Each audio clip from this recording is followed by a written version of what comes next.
Welcome everyone. We're gonna call the Public Works and Planning Committee to order. I'm gonna ask Mr. Brad Turner if he wouldn't mind leading some prayer. Let's pray. Dear Heavenly Father, thank you again, Lord, for allowing us the opportunity to serve Rutherford County and our family and friends that have elected us to these positions. Lord, I ask that you be with us tonight as we meet together and give us clarity, Lord, and wisdom in the decisions that we need to make tonight. Lord, we're thankful for your protection in the storms yesterday and for any of those families that experienced some damage to their homes. Lord, I ask that you be with them and give them comfort through this time, Lord, and thank you for protecting those homes that did not receive any damage. Lord, I ask that you continue to be with us, Lord, the remainder of the week as we go from here tonight. Protect us, keep us safe. In your name, amen. Amen. Okay, the first thing be approved in the minutes for the last meeting. So moved, Mr. Chairman. Second. All in favor? Aye. Aye. Okay, first item, Mayor, you got the Highway Department. Mr. Williams is not gonna be able to be with us tonight. First item, Mayor, is drainage easement. Road Board Monday morning approved 2 easements there. And at first in Home Park Division, subdivision, that's off Baker Road, and Arlington is off of Amable Road. So, need a motion to approve those. Be worked on. So moved. Second. Any questions? All in favor? Aye. The second item you got here, the board had is, which all of you have probably been reading it, most of the elected officials, highway superintendent, mayor, and sheriff, and all of them, the state law requires on this raise. It's a state law, so I don't think we got much choice but prove it. You got the information there before you.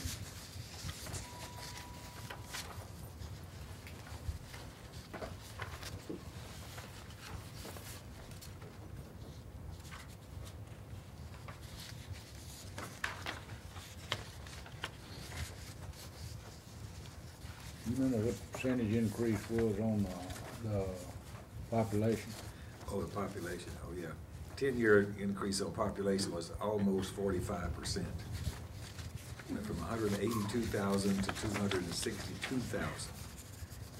And these salaries, these minimum salaries, we're only paying the minimum, they are a function of the population, and every 10 years we have a census. And the census in 2000 was 182,000, and now in 2010 it's 262,000. So, and these salary components are on breaks at 25,000. So we've gone from between 175 to 200 bracket up to the 250 to 275 bracket. Okay, anybody want to make a motion to approve?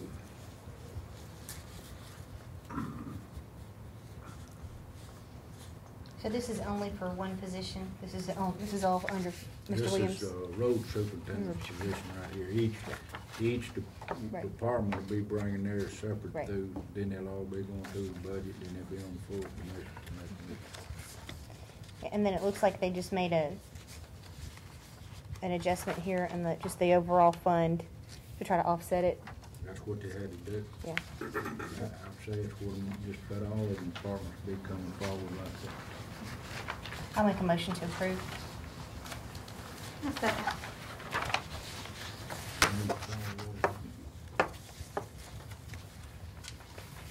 got any questions? All right, we'll call roll. Commissioner Allen? Aye. Commissioner Black? Yes. Commissioner Phillips? Yes. Commissioner Sereno? Yes. Commissioner Stevens? No. Commissioner Turner? No. Commissioner Jernigan?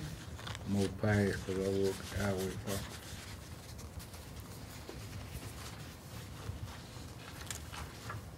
Okay, next we'll have the building coach. Mr. Chairman, Commissioners, have your Building Codes Department report on the table. Our March activities for construction in Rutherford County was 185 permits issued. Fees taken in was plan review, $975. Permits, $41,487. Plumbing permits, $5,790. Gas permits was $820 for a total of $49,072. On the back of the report, we see that we've issued 83 single-family dwellings this year. First 3 months, our total for March was on single-family was 34, and last March was 42.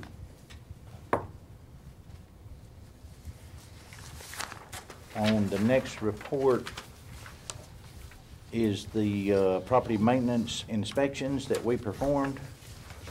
Our total for property maintenance was 162. Our BZA and conditional use 26 with 43 signs for a total of 69 in that category. Our new cases was 26 and closed cases was 75. On our next report would be the development tax collections. County Building Codes Department took in $53,250.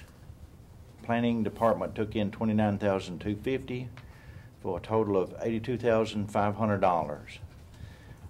The next lines down are the jurisdictions where the fees was collected, with Rutherford County bringing in the highest number at $51,000, and our to the right-hand side is our cumulative total of $651,000.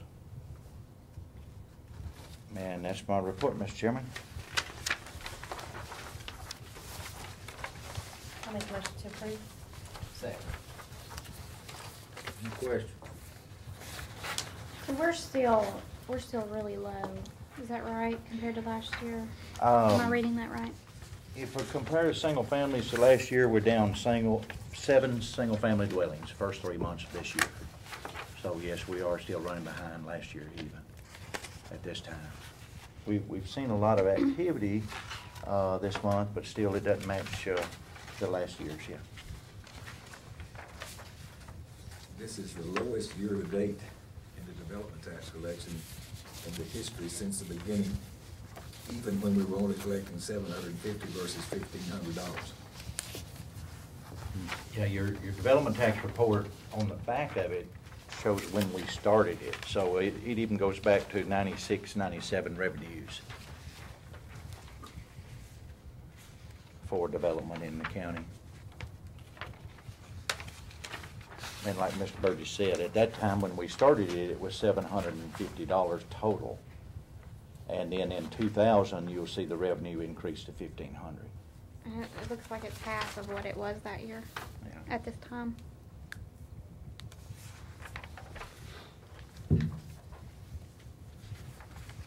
Any other questions, y'all?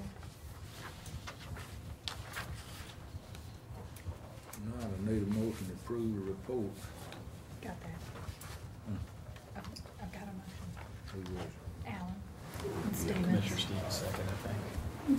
Okay, all in favor? Aye. Thank you.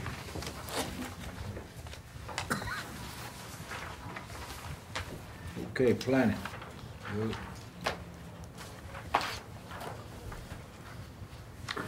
Evening, Commissioners. Our normal report that we hand out with the, similar to the codes report, we'll have to you at email tomorrow. We got the numbers a little earlier today, and the planner that usually keeps up with that was off today, so we didn't have a chance to update that, but I'll get that to you. She'll be back tomorrow, so we'll be able to update that, get that to you tomorrow. As far as my zoning report goes, we really just have a couple items to talk about. One, rezoning request, and one ordinance amendment. The zoning request is for a piece of property located along Lebanon Pike. It's a piece of property that's actually been used for a variety of uses, a variety store, those kind of things, for quite some time. It's on the east side, right before you get to Cutoff Road. The variety store was a legal, non-conforming use when it was brought into the current ordinance back in '84. There was a Type 3 conditional use granted for it back in 2004 for the variety store and also for storage of fencing materials. Now, since that time, the fencing contractor that was using it has vacated the property.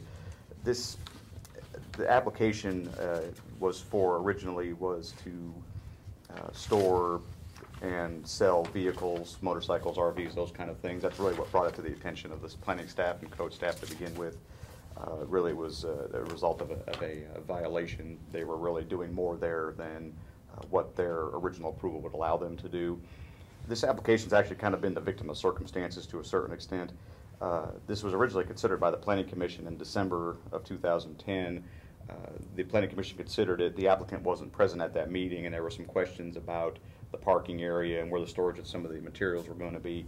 So it was deferred. Of course, in January we had the weather issue with the snow and everything. And then in February it turned out we had driven by the property to take a look at it, and it turned out that the current occupant had vacated the property. So really it wasn't being used for anything at that point. We called the owner and let him know. He wasn't even aware that that had happened. So he asked for a deferral to be able to kind of think about his plans a little more in light of the fact that there was nobody at the property now. So he's come back last month at the March meeting of the Planning Commission, and essentially what he's asking for is just to continue to be allowed to use the property for the variety store, which he's legally entitled to from a grandfathering, but also allow him to sell used vehicles. There was discussion at the Planning Commission regarding that. There seemed to be some concern about maybe the number of vehicles he had there. The property in and of itself is not very large. It's very awkwardly shaped, so there really, I don't think, is much danger of there just being a lot of vehicles there, just because there's just not enough room for them, especially considering the septic area that he has to keep clean and whatnot. So there was a bit of discussion about that. There was also some discussion about they're going to take away the fence contractor. The applicant was willing to take away the fence contracting portion of it, since it doesn't appear that that'll ever be used. And also, they also realized and agreed that they would improve a parking area and would have to submit a site plan for that to the planning department for review. So that was a lot of the discussion that was for that particular application. The second item that was discussed is a zoning resolution amendment to our section 13, I believe. Yes, 1304. Sorry, our current regulations, and this is really in regards to amendments for standards for recreational vehicles. Our current regulations do not allow RVs to be used as living quarters, and I think that's an appropriate regulation, but we do recognize that there are times when this situation should be allowed, at least temporarily, such as a temporary living space to repair a home or to remodel a home, or if there's like a tornado, flooding, something like that. We do get requests like that from time to time. We also get requests from time to time for someone who has a piece of property, they're wanting to build a house and they're wanting to stay out there to provide security while they're building the house, and they need a temporary place to stay. So that was really kind of what started us looking into this regulations. At the same time, we were also looking at specifically what RVs and how many we're allowed to have stored on a piece of property and whatnot. A strict interpretation of our current regs wouldn't even allow for a visiting friend or relative to stay on your property while they were there. You know, if they were traveling by RV and parked in your driveway, if you really read it to the letter of the law, you could almost argue that that wouldn't be allowed either. So what we have done is come up with some regulations that added more specifics to what types of recreational vehicles were permitted. Really, all our current regulations said, and that they should be in your packet there.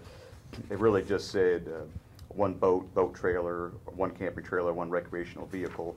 We've kind of opened that up a little bit to say, rather than just boat, have one watercraft and trailer for such watercraft, but which would also take into account jet skis and those kind of things. Also, two all-terrain vehicles, like little four-wheelers or something like that. We also have a lot of people that have utility trailers for one reason or another, and we've included that in this new regulation as well. We've also kind of clarified where they can be parked. We will, under this proposal, allow parking in the front yard, provided they're parked on a hard dustless surface, like a driveway or like a small parking area. Maybe they put a little appendage to their driveway. And there was some discussion at the Planning Commission regarding the agricultural vehicles being exempted from that provision, so we've added that in there as well. A lot of the discussion from the Planning Commission really centered around how this would be enforced. There was some discussion, and we've made some changes to these regulations. A lot of the discussion centered around if somebody's got 100 acres of property and they have 2 or 3 in the back and no one can see them, something like that maybe should be allowed. So what we have done is basically we've added in a provision here that say properties greater than 1 acre in size would be allowed outdoor storage of more than 1 watercraft, utility trailer, etc., provided that they could not be seen from any property line. Now, a lot of the discussion on that really centered around, should we just enforce it from the right-of-way as opposed to adjacent properties? There was quite a bit of discussion about that, and Ms. Allen, I know you can elaborate on that as well. Staff's position on that is really everything else we do zoning enforcement-wise is done from any property. I don't think for consistency, it's a good idea to say we're only going to look at the front, from the front yard, basically, from the road, whether or not you can see this in the back or not. So that's kind of staff's position on that. But moving on to the RVs being used as living, sleeping, or housekeeping purposes, just real quick, I'll just go over this real quick. We would allow temporary instances, of course, for visiting relatives and invited guests not to exceed 14 days per visit in any calendar year. If there was a fire or natural disaster, we have some regulations there for that. We'll issue a permit for 6 months, and we can issue an additional 6-month temporary permit through my office, planning director and my designate. The unit has to be served by approved water, sewer, electrical facilities, be consistent with the International Building Code. It has to meet separation standards from buildings, and then the residential use would be discontinued upon issuance of the certificate of occupancy. And if somebody wants to live on their property while they're building their house, the regulations are pretty similar to that. We did add something in there, though, that a building permit for the construction or renovation of the principal unit must be issued prior to the temporary permit being issued for the living quarters. So, and the building permit has to remain valid during that time for the temporary permit to remain valid as well. Other than that, they're pretty identical as far as that's concerned. So, When you was talking about this a while ago on, say a person had 100 acres, what does this do on, this ain't gonna affect nobody's got a farm. no, I mean, we basically what we have done for agricultural vehicles, if they're using it in part of the agricultural activity on a property, that would be exempt from that. So, yeah, that was a concern that the Planning Commission had. So we added that in there. Going back to the first, that's in my district. I know when we initially give him the permit about the fencing, the buffering wasn't, it looked like it was real shoddy, in my opinion. He went out there and every who it was and didn't do no real good job on it myself. I mean, you know, I got a lot of complaints about it. How many cars did we come up with? Well, I don't think they actually, let me just double check. Yeah, they didn't, they talked about putting a set number on the property, but they didn't. I think partially, if not a lot of the reason, because staff, we really didn't feel that the property is really large enough that's really going to have that many vehicles to begin with. Right. So I think the Planning Commission and staff, I can speak for myself, I know we felt comfortable without a total on there, but I think the Planning Commission felt that after our explanation that that was reasonable not to have a now where the structure is, I mean, where we put the fence, you know, where you had the fence. The fencing contractor? Right. That's where he's going to have his parking lot, I guess, or is where he's going to put his car. Right. When we originally talked with the applicants, and in your packets, there's a sheet in there that looks like this. Yeah, I got it. One of the concerns. I apologize not bringing it. Oh no, you're fine. But that was something that had come up at the original meeting, and why it was deferred originally because the applicant wasn't present to discuss that. And after talking to them about that, they came up with this, and that's about where that area where you're talking about is, where that existing on the other side of the fence, there's that gravel area back there. That's where he proposed his area to be. There was some discussion about the access to that part. You know, the gentleman who was there representing the owner had thought maybe an access to the northern part, which we looked at least at the meeting. I said I wasn't real comfortable with that because that's right there where Cutoff Road comes out. I said the farther away you get from that, the better. But he would submit a site plan showing where that was going to be, and we could, you know, ask him to. Well, I know the building was grandfathered in as far as the last time when he come up there, but the fencing, where he fenced off and had the fencing that was new. Would that be up under, you know, I know the building, it was a flea market, what it used to originally was. But how would that be according to our new regulations, where the fencing was, where he had the fencing, you know, previously? Would that be up on the grandfathered part, or would that be a new? Well, I think some of what really got him to the attention of our office anyway was the outside storage, especially with the vehicles and everything. And so one of the conditions that was actually placed on here was no outside storage of goods for sale except for vehicles, if he had any vehicles for sale. So it would really just be any cars he would have outside. Everything else would have to be inside the building. Well, I've already got some complaints about it, some calls about it, concerns, I guess you could say. Sure. As far as outside, I know the flea market, but I need probably to get with the attorney, or you get with the attorney, and find out at the next meeting, commission meeting, before I approve this, according to the standards that we're fixing to put in place, the fencing, the buffering. Now, the buffering, I'll have to double check with the last conditional use permit that was added on there. See, the property, well, let's see, we are rezoning it now, so it would fall under our new regulations. Whenever they bring in a site plan, you know, there's going to be, that'll fall under, the parking area at least will fall under our new landscaping regulations. Right. So, I mean, there will be some more that is being done. Originally, when this was done, you know, this was one of the ones that was, it was grandfathered, and then when it came in, and they just gave it a conditional use. There was no rezoning on it. So technically, when you read our regulations, it's still R15 next to R15, which does not require buffering, which is probably why there was no buffering installed. With the fencing, I mean, he did. Right. He went out there and put this some little pine trees, cedar trees, or whatever out there, you know, around it. I mean, he just throwed it out there. Yeah, more than like just to appease the county. But this time, it's going to be he's going to have some nice. It's going to have to look pretty good before I approve it on that part of it. So I'm just giving you a heads up before the meeting. Doug, correct me if I'm wrong. When we had a lot of discussion about the layout and the fence, and I kind of felt like we were right on the verge of asking him to take the fence out because it wasn't really attractive. And I want to say either you or somebody had made the comment that really the fence went up for protection for the flea market because they were leaving things outside. You know, I think it would be really appropriate for you to talk to him ahead of time and let him know what you're I haven't even talked to him Yeah. yet. He had an attorney the last time he got the fence. I don't think it was an attorney that spoke at the meeting. No, it was a representative of the, I don't, Okay. he was not an attorney, I don't believe. Okay.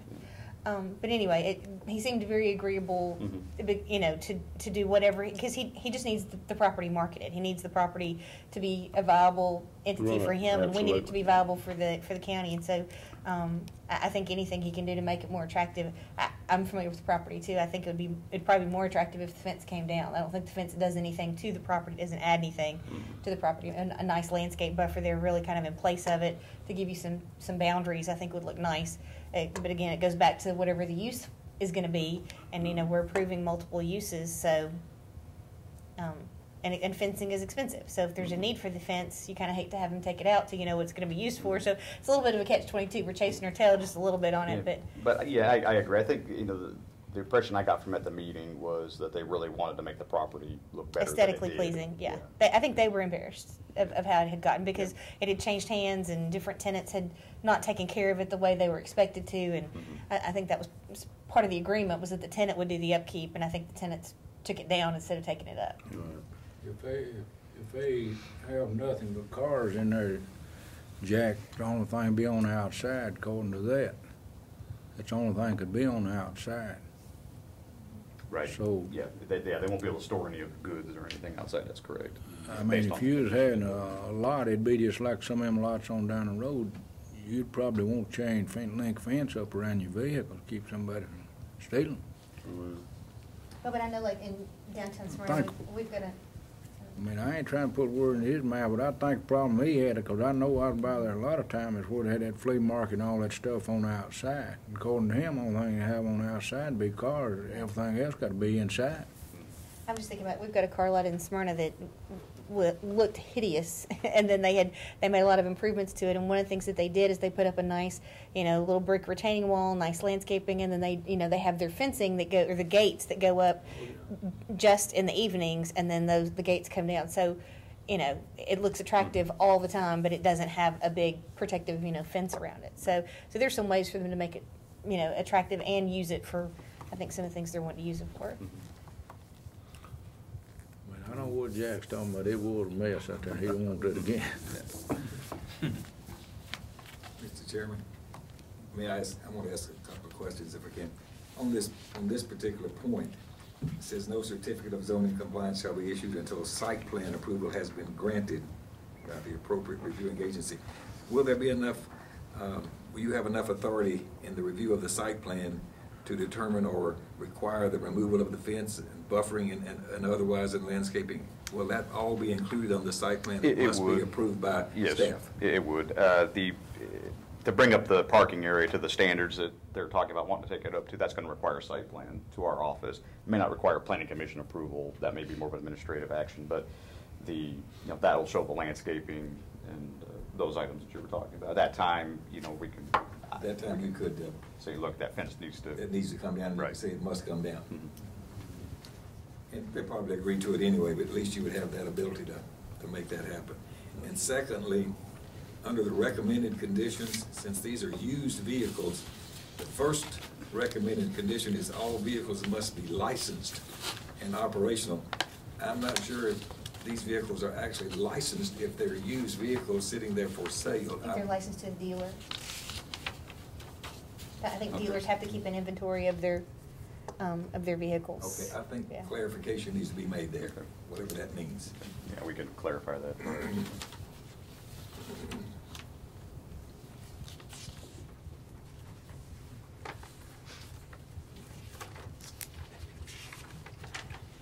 What you asked him, Jack, and get all that straight for commission meeting. Right.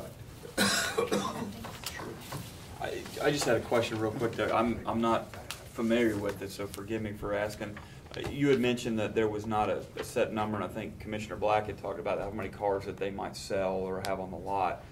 Do we have that authority legally to say we'll only approve this if you put less than 25 cars on there, or how would we tell a business that they can't? In the past, there have been situations like this where numbers have been put on here as conditions of the conditional use permit. I will say, from a staff standpoint, that can be problematic sometimes because it's difficult for an enforcement. Basically, you always have someone go out there to count how many vehicles they have and those kind of things.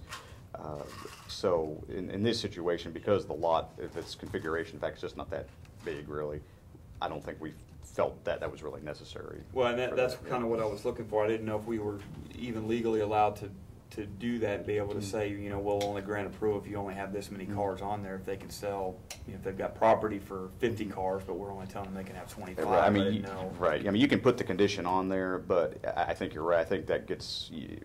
But I think another reason we don't like is the fact that there could be the impression given that you're letting one person have 20 cars and letting this person over here have 30. 50, what I was fairness concerned might about. get into that. So. And along that lines, This is right next to the highway, 231, Brett.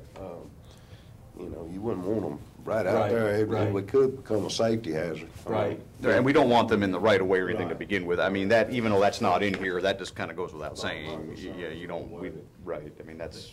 we wouldn't want them to do that anyways. They can only be placed in that hatched area that's on that diagram. That's what they were outlined in here. proposing, right, that's what they were Right. proposing. That's the only place Okay. it can be. When the site Okay. plan comes, we'll know exactly where they can put them. Yes. That was one of the questions that I had. You can see here where the hatch marks on this, just to show the property go all the way to here. That's right. This is all treed. Yes. What's to prevent them from knocking all those trees down and increasing that for cars? Nothing at this point. I really. mean, because I didn't see topography. I don't remember seeing if, I don't know if that's, would support that or not. I remember, thinking Right, that it was well, fairly level there, but. And of course, any site plan that comes in, I mean, they're gonna have to demonstrate proper drainage Mhm. and everything. So, yeah, if he just wants to blacktop all of that, then, and of course, a lot of this can serve as, as a buffer Mhm. area. So I don't think his plan was to go any further than what he had. But if the property is zoned and he's got the conditional use permit for it, there's nothing that says he can't, if you want to go just a little further, nothing says he couldn't do that. Okay. So. That was just one of the, when we didn't put a number on it, that was one of the question marks that just kind of stayed with me was, Mhm. what if? What if he Mhm. comes and wants to knock all those Right. down? It's an unfortunate piece of property in an unfortunate shape and an unfortunate location. I think they're just trying to do the best with it they can, Mhm. so. Well, and that's part of why I was asking. I mean, with it being a business in that community, I mean, we want to do what we can to help them thrive, but it just Sure. happens to be there in such a Mhm. funny spot that it's Yeah. It's a odd little shape. bit more difficult with the lay of the land than it might be if it was something else. But I certainly don't want to hinder their business from growing.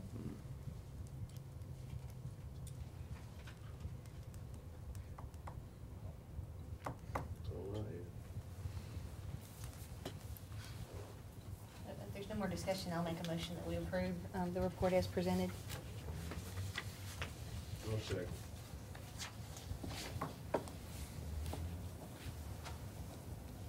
You gonna have information you want by the commissioner meeting?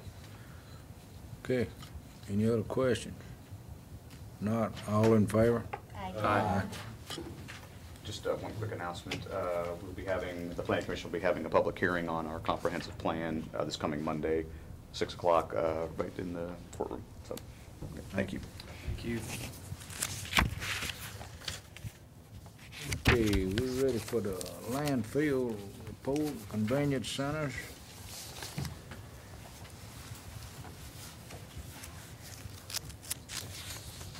Good evening, how are y'all? Good. Just fine, just fine. Trash is picking up. The weather has changed and people are starting to get out, do a little yard work and throw some things away, so our numbers increased a little bit on the convenience center side as far as the volumes of what's coming in, recycle and trash along with that. And then the landfill still, last month was a little slow, weather wasn't quite right yet. April 1st, which was this past, not April 1st, but first Saturday of April was the first Saturday for us to be open for our summer season. We're open first and third Saturday of each month through October.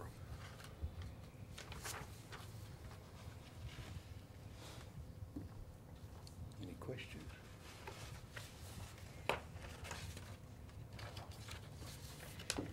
Could you remind me, the times and the dates that the recycle center is open over on Haley? For electronics? Yes. It's open on Tuesdays and Saturdays from 10 a.m. to 4 p.m. Okay. And we require the cord on anything with a screen, television, computer monitor, or keyboard. If you bring it in without the power cord on it, it's a $5 charge. You bring it in with the charge, with the cord, it's And that free. includes, all electronics like DVD players Yes, and everything. CD players and that kind of. Right, and we get a lot of questions on why we charge. We have found the best deal we could find for the county. If you recycle it properly, it's free. If you take the cords off of it, then it's $5 per item on just those 3 type items. If you go to a place in Laverne to get rid of it, it's $15, whether you got a cord or not. So it's the best deal we could find for the citizens. I know some of them complain about it, but it's still the best way to go.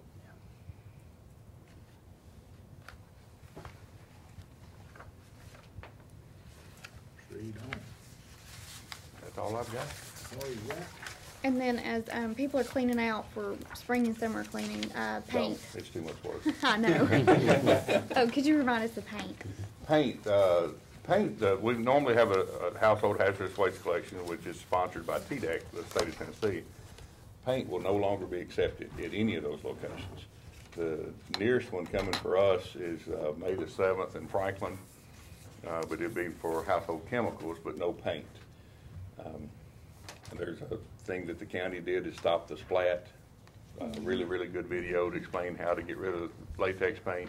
And then we're trying to schedule a oil-based collection later on this fall. But if you've got... Ms. Kiesling has that on her report. Okay. In a minute. Good. Okay. How are your recycling efforts going with the schools? Much, much better. Still not anywhere near where I wanted to be, but it's a lot better.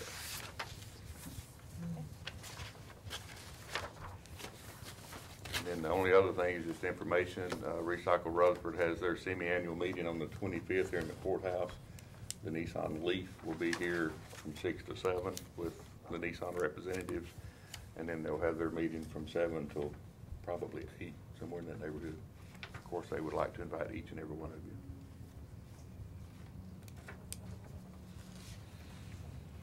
Any more questions on the report? Not. Somebody make a Motion to approve. All in favor? Aye. Thank you. Thank you.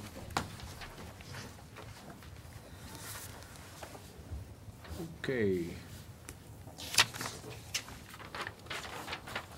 Maybe you can come on up, you next, huh? Good evening. Aye. Mr. Chairman and Commissioners and Ms. Shelton. It's good to see you all again. Well, I would like to address the school issue. We have been working very hard. I'm working in collaboration with Josh Kubley. You may be familiar with him. He's over at the central office and getting them information out in a better and more timely manner. We hope that the principals are actually then, letting it filter down. When you look at the sheer volume of all the county schools and city schools combined, that's 52 schools I'm trying to work with all at once. So it's a huge effort to try to get the information into all the right hands, which includes the principals, the administration, the faculty, the students, the custodial staff, and the cafeteria staff. So it's a multi-pronged effort, but we are slowly getting there. It's getting much better. On May the 19th, which is a Thursday at 4 o'clock, we're having the dedication and the ribbon cutting for the outdoor classroom. This is located adjacent to the farmers market.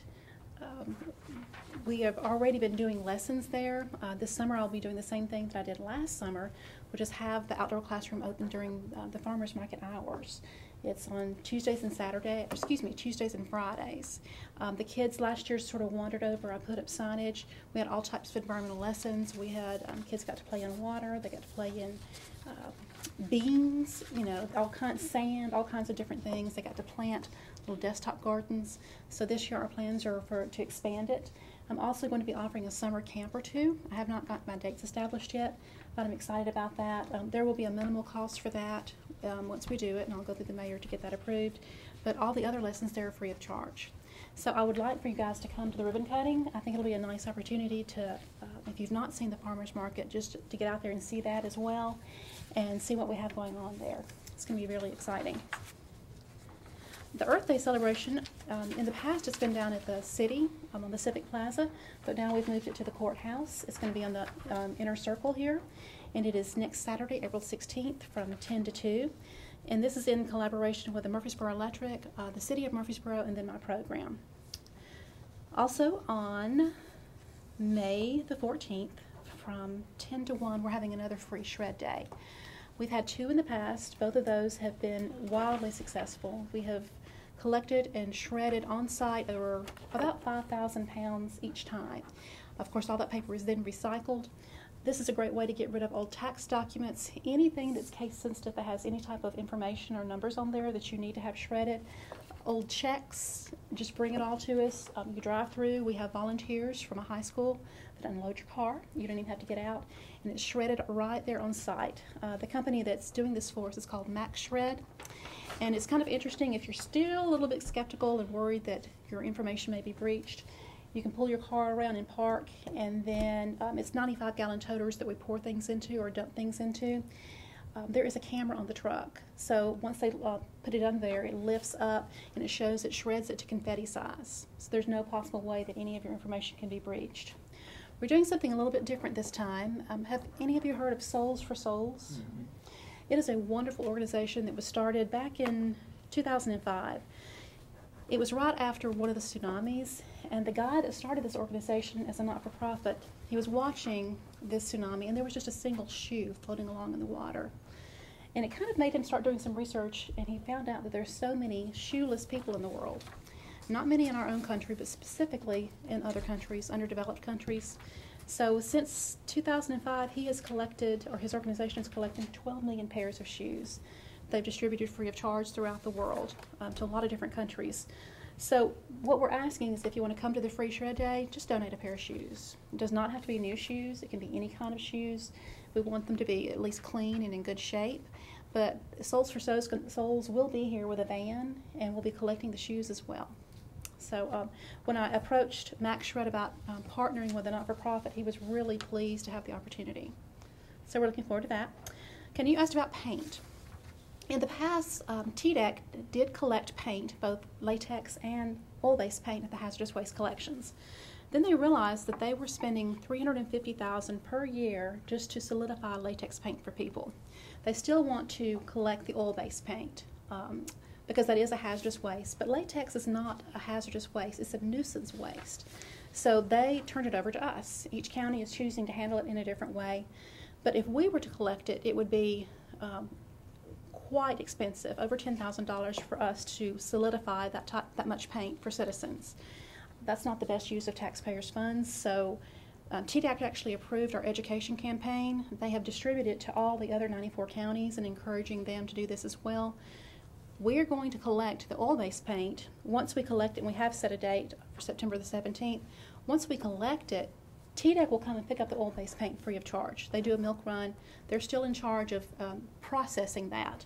But the latex paint, we're encouraging citizens to learn to dry it themselves. The SPLAT PSA that we created is focusing on why you want to do it. Especially if you live in the city limits and your trash is compacted by a truck, they compact that about every 3 to 4 houses. Once it's compacted, it will splatter. And I don't know if you've seen splatters on the street before. They don't go away. You have to repay for it to go away. Our city solid waste department gets regular complaints because a neighbor has put paint into their trash. We kind of went around the community and we filmed different areas where you could see clearly. It's not the truck driver's fault. It's not the solid waste department's fault. It's citizens not handling it properly. So when we did the PSA in conjunction with RCTV, we spent kind of an afternoon just drawing, doing all the different recommended methods of solidifying the paint. It's really easy to do. I bought a 5-gallon or large container for $5 of just like an off-brand kitty litter. And we did have one almost full gallon. There was about this much left at the top. Typically, we would recommend that you pour it into a box like line a box with a plastic bag, pour it in, and then just layer it with kitty litter. But I thought, I'm going to try it. And I kept pouring kitty litter in there and stirring it, and it completely solidified. Once it's like that, you're free to put it in the trash. And once again, it's not hazardous, it's just a nuisance. So there is, if you go to the Rutherford County website, there's this flyer, and I'm going to go ahead and give this to you. This tells you how to go about solidifying it. Also, RCTV put it on YouTube. So it's a YouTube video now. I don't think it's as popular as some of the cute ones with children, but nonetheless, it's accomplishing the goal. And quite a few counties are starting to adopt this method as well. So we're very pleased at that. So that's pretty much what's going on. I hope to see you at the grand opening. I hope to see you at the Shred Day. Earth Day is going to be an interesting event. And certainly try to come to the Shred Day and bring us some shoes, okay? Any questions? Anybody got any questions? Alex, you give a pretty good report there. Some interesting things coming up. Thank you. Thank you for coming. Thank you.